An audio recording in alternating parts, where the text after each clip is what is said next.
Rapallo ha ospitato la prima gara di Coppa Italia di minigolf, 90 i partecipanti appartenenti a club del nord Italia, Lombardia, Liguria, Piemonte, Veneto e Toscana. La supremazia è stata quella dei club piemontesi e lombardi che si sono assicurati i primi posti.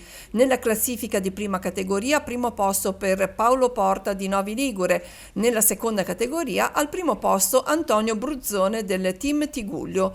Nella classifica assoluta, la squadra ligure trova piazzamento solo al 13° posto con il CT Maurilio Milione. Diciamo la Lombardia la fa da padrona, a parte il Novi Ligure che sono fortissimi, forse anche il club più forte, ma il Cusano Milanino che ha vinto oggi e il Vergiate che sono lombardi sono tra i club più forti.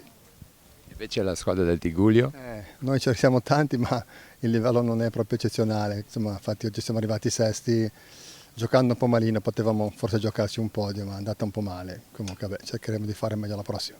Nella classifica assoluta, primo e secondo posto per il club Novi Ligure con Emanuele Mirko Prestinari e Paolo Porta, terzo e quarto posto per Cusano Milanino con Anna Bandera e Maurizio Palmiro Zini.